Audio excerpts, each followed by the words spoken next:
Une fois de plus, bienvenue mesdames et messieurs dans ce journal. Le procès en instruction sur le scandale financier du programme des 100 jours du chef de l'État s'est ouvert ce lundi 11 mai à la prison centrale de Makala. 3 prévenus ont comparu, dont Vital Kamerhe, directeur de cabinet du chef de l'État. Les préalables, dilatoires et intérêts des parties étaient les ingrédients de la première audience de ce procès.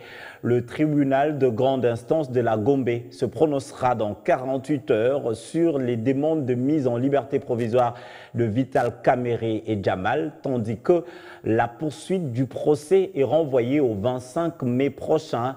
Les avocats de la défense demandent une justice impartiale, équitable et équilibrée pour honorer cette nation qui veut voir l'instauration réelle d'un état de droit.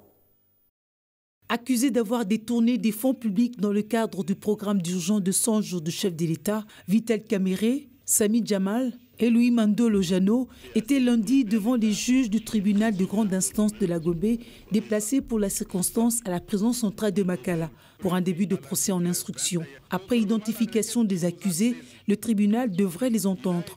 Répondant aux questions des juges sur sa responsabilité dans la gestion du programme de 100 jours, Vital Kamerhe dit ne pas être le seul superviseur de ce projet. Il s'agit du programme du président de la République. Ce programme n'est pas le fruit de M. Kamerhe. Ce programme est avant tout élaboré et il est approuvé par le chef de l'État lui-même.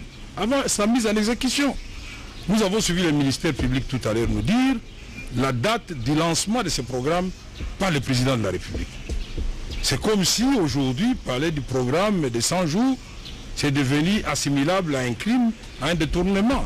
Je voudrais que cela sorte d'abord des têtes des gens qui nous suivent. Oui, mais je n'en étais pas le seul superviseur. Il y avait toute une équipe de supervision et une équipe de coordination. Nous étions une équipe de supervision, 9 au total.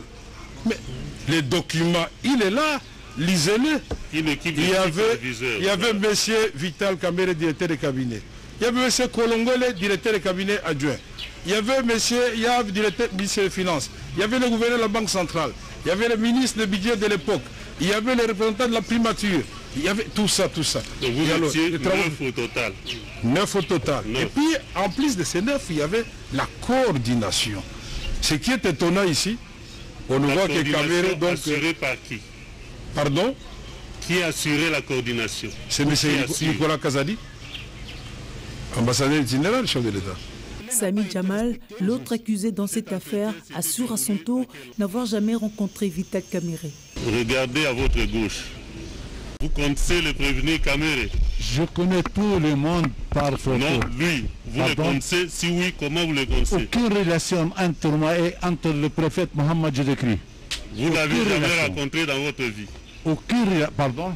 Vous ne l'avez jamais rencontré dans votre vie? Jamais. Le jour seulement j'ai été, parce que les 7 procès depuis 2017 avec le développement. Le tribunal retient que vous ne l'avez jamais rencontré. Jamais. Je connais dès qu'ils sont. Dieu est témoin. Si lui me connaît. Merci. Merci beaucoup. Merci. À 2 heures seulement du procès, les avocats de Kamerhe se décident de négocier pour un procès à huis clos, mais d'ores et déjà, ils réclament un procès équitable. Nous n'avons pas eu d'entretien avec notre client sur la posture à prendre sur tel chef d'accusation. Oui, alors ça c'est le premier aspect de l'organisation de la défense. Oui. Deuxième aspect, c'est son état de santé. Monsieur le Premier Président, la République que vous représentez ici ne perd rien. Peut-être les individus. Mais la République, en renvoyant d'abord l'audience ordinaire et en ouvrant la chambre du Conseil. Oui. Donc le faire autrement, curieusement, c'est un procès médiatisé. L'instruction du dossier Kamerhe et consorts a été renvoyée au 25 mai. Le tribunal étudie les demandes introduites pour la liberté provisoire des prévenus qui seront traitées dans les 48 heures dans le cadre d'une chambre de conseil au cours d'une audience publique.